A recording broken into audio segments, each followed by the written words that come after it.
the sooner that we come to the realization that God has a plan for us, and we live our lives according to that plan, sooner or later we will notice that we have peace in our lives, that we are happy. But if we don't follow that plan, there will always be agitation in our lives, and we will be miserable. You know, we were planning to all head up on Saturday to the Passionist Monastery in Whitesville to attend Father Lou Caporiccio's 25th anniversary Mass of Thanksgiving in honor of his ordination to the priesthood. And we were all looking forward to going up there. I know I was, to listen to the beautiful music of the nuns and to go to the reception afterwards and just participate in such a great celebration. But that wasn't God's plan. Because we found out just 2 days ago that dreaded disease, COVID, hit the Passionist Monastery, and the nuns are down sick, and so they had to cancel the Mass. Father Lou had a premonition of all of this, because I remember him telling me this weekend that the nuns were going through their annual retreat, and the priest who was leading their retreat had COVID, and he had to be sent home. And he says, there goes my Mass of Thanksgiving, right down the tubes, because I know that it's going to be canceled. And so it was canceled on Monday. And one of our good confreres, I'm not going to mention his name, but he had more wisdom than I did about all of this. He said, Father, why don't we just have the celebration here on the great solemnity of Saints Peter and Paul? You can't pick a better feast for this, right? And he was absolutely right. So with some of the good ladies, we planned a big breakfast and everything else. And by the way, we would be insulted if you don't come in and eat breakfast with us this morning after Mass. But anyway, some of these good ladies put this breakfast together this morning, and we're going to have a big feast right after this Mass. And we are so happy that everything is being pulled together in just 48 hours. How appropriate to celebrate an anniversary Mass of ordination on the great solemnity of Saints Peter and Paul, the two great pillars of the church. These two men were called by God to do great things, but they were the most unlikely characters to do great things. When they were born, they were not equipped to change the world. They were weak men.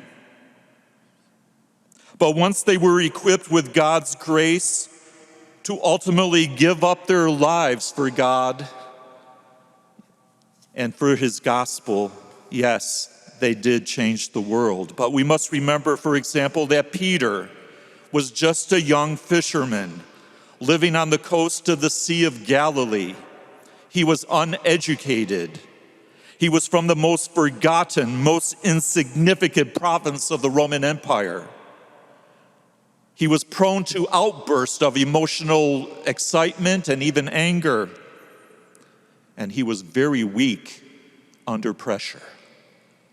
We all know this from just reading the Gospels. St. Paul was an intellectual. He's a smart guy. He thought he knew everything. He was a learned Pharisee. But his forte was to persecute Christians. His number one goal was to destroy the church. As one author says, Peter and Paul became apostles not through their own merits, but through the experience of Jesus' mercy. It was mercy that transformed them and equipped them to be the preachers of the good news. It was mercy that changed them and spurred them on to dedicate their whole lives to Jesus Christ. Though Peter recognized Jesus as the Messiah at Caesarea Philippi, he sank in the sea due to his lack of faith and later denied Christ 3 times. Paul, the exemplary persecutor of Christians, was not even trying to follow Christ, but rather he was dedicating all his energy to squashing Christianity. He wanted to destroy it.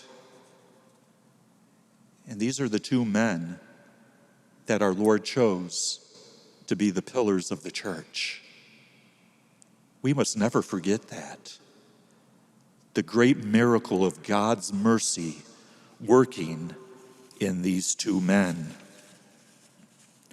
Are we able to draw parallels of their lives with Father Lou? Perhaps. I've known Father Lou for a long time, 34 years. I knew him when he had a full head of hair. That was a long time ago. And Father Lou and I have been good friends and brothers all these years. Can't tell you how many times we rode up to New York together to visit our families and how many discussions we had. I learned a lot about him. For example, if you were to ask Father Lou, did you have an idea of becoming a priest when you were a boy or even when you were a teenager? You know what he'd tell you? Are you kidding me?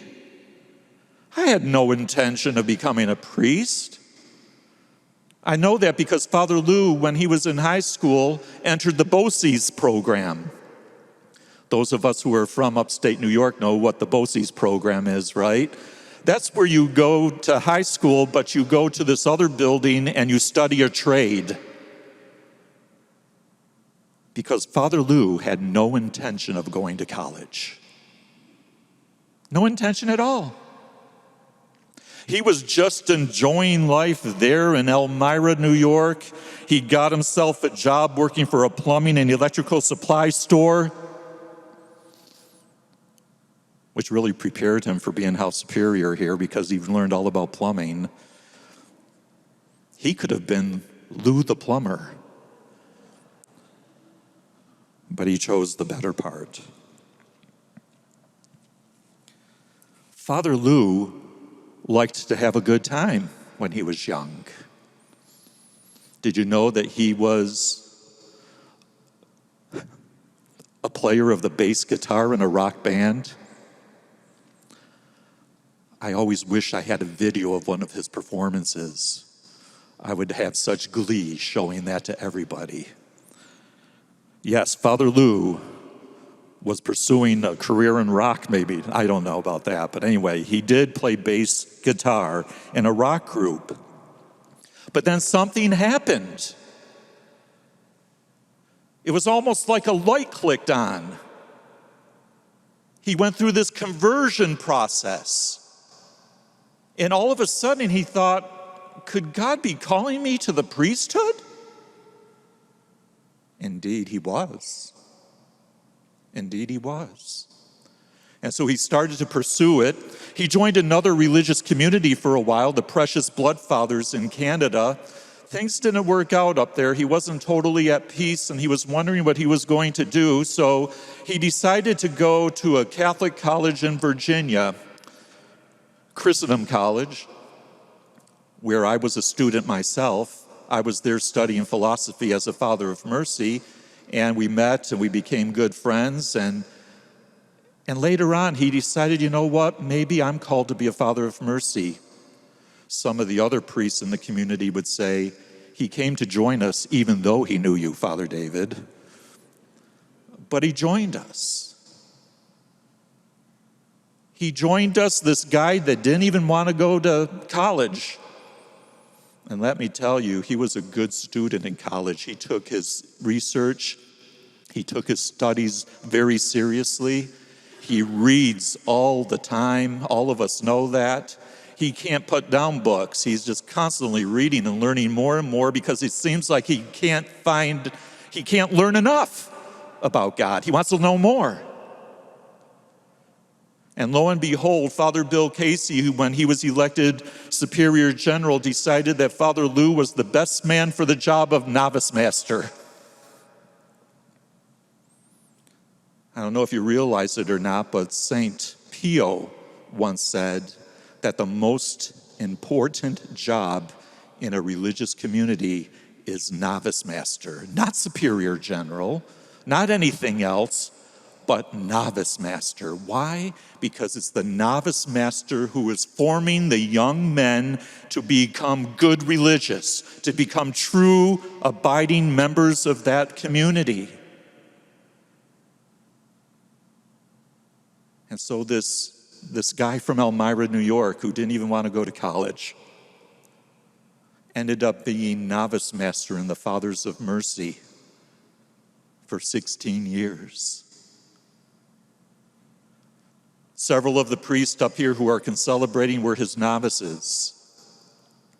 And let me tell you, novice masters, to tell you how important what they say is, in religious communities, novice masters are the ones who are quoted the most.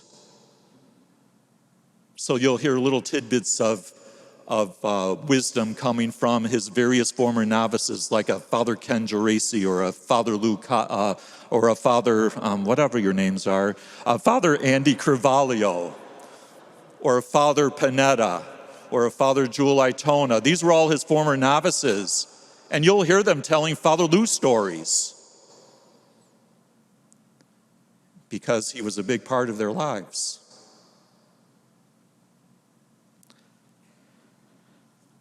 And so we never know what God's plan is. Sometimes we have to get out of the way.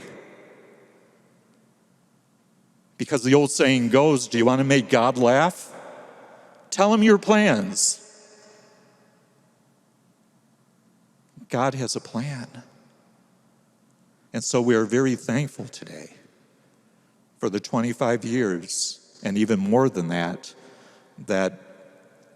God has given to us from the life of Father Louis Caporiccio, that kid who worked in a plumbing supply store in Elmira, New York.